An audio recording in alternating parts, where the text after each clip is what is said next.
All right, we just have a maintenance update this evening. I don't have anything under construction right now.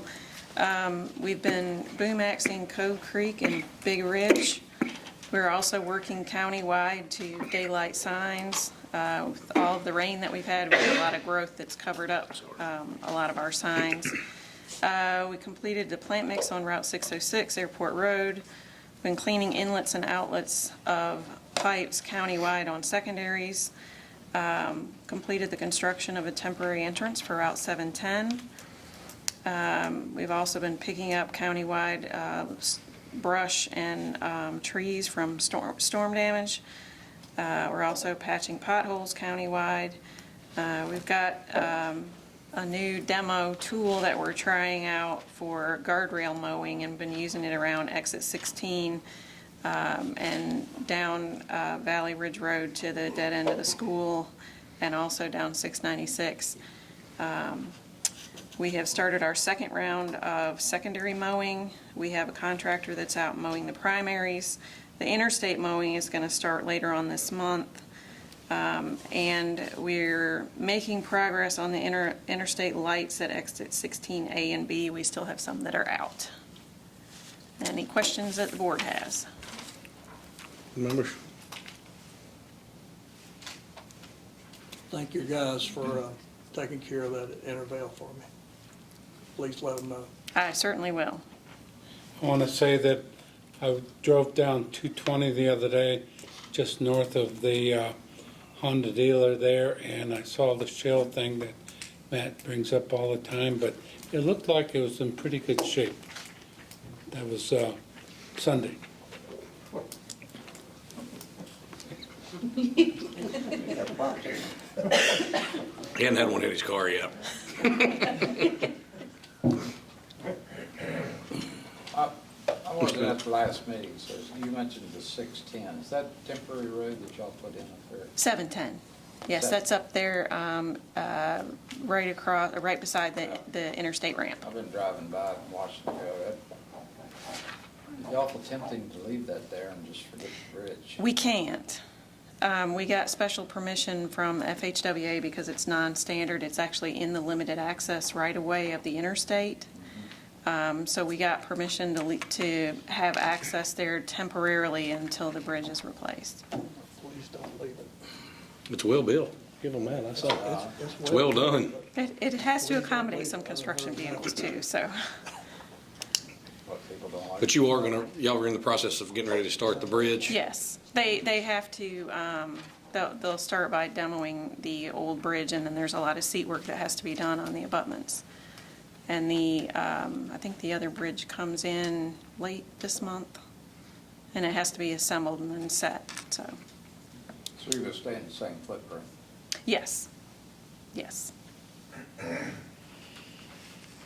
Any other board member comments? The tree hanging over the wall there coming into Clifton, I figured you've seen it. They did all the cutting, but there's a tree that fell over on that wall. Do they plan on removing it, or? Is this on the east end? Yeah. Okay. And this is on the east end of the bridge, on the Dabney side of the bridge? No, it's on the, coming up Clintondale Park, So, okay. that wall there. I would imagine so, but I will double check and make sure. Yeah, it's a pretty good sized tree hanging over it.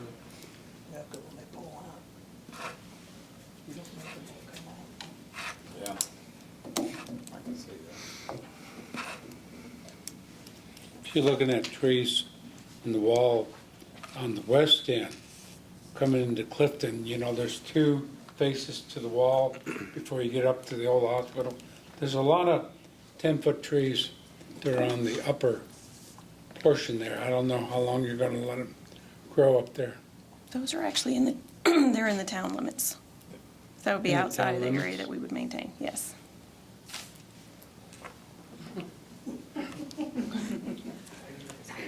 I see two heads going like this in the back.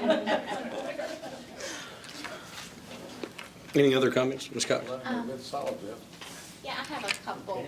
So the first one is a while back, I think I've mentioned in the Crows area, of the 311 going towards West Virginia, all the trees that's hanging. And I know that, if I'm not mistaken, you had mentioned that a lot of those are on the lines, like you'd have to check with Frontier or the electric. Do you know if anything further has been checked in, and what, because there's some, going up through there Sunday, there's a couple that you just pray that you go by and they don't fall at the time that you're going. We haven't had a good response back from them on conflict locations. Right, and that's what I figured. We can continue to Okay. pursue that. Yes. Because I agree with you. I think there's some that are in there that are critical. Yes. But if there's any line, it doesn't matter if it's power or telephone, we cannot get in there. We have to rely on And that is them. what I have told the ones Yeah. that's contacted me. And like I say, driving that at least twice a week at least, it can be scary, especially when you're going through there and there's a storm, a Yes. rainstorm, and it's like, please don't let it fall until I get through. We'll reach out again. Okay, I appreciate it.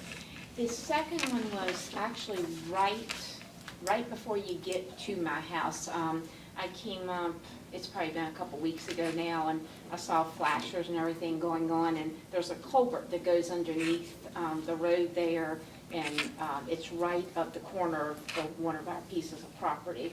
And of course, it gets stopped up a lot and things. Now, from what I understand, when VDOT came up that evening, they didn't see where it was stopped up for that, but a side of the road was caving in. I don't know if they filled it in, like just partial on that side of the road. I don't see the cones anymore, but do you know if they're gonna do any type of permanent repair there? I hadn't heard about that one. Let me check on that. Is it all right if I email you back on that one? Sure, Okay. sure.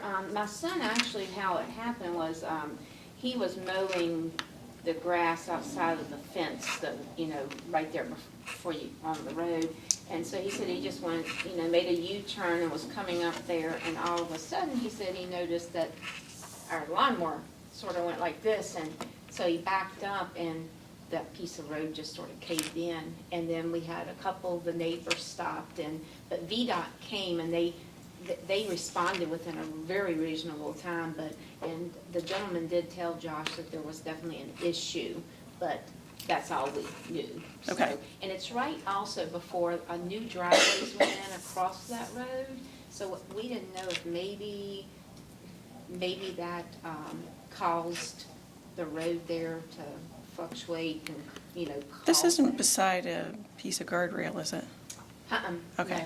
No, there's no guardrail there. I don't remember what the house number is gonna be to that new home that they put in across from us, but, with it, like I said, it's right there at the corner of our property on the other side of the road at 8507, Okay. if that helps you at all. Thank you. I'll try to get back with you on that Okay. tomorrow. Thank you. I gotta be official and tell you about the high wall there at Honda and try and get it on some plan somewhere at some time. So believe it or not, I am actually trying to pursue that with a grant. So keep your fingers crossed. That will be crossed from now until you get it, I promise. Thank you.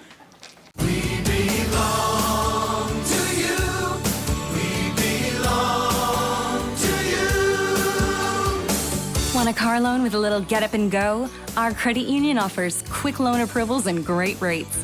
Our loans get you on the road fast because we belong to you. Jackson River Community Credit Union. We belong to you. Online at jacksonrivcomcu.org. We're federally insured by NCUA. We're an equal housing lender.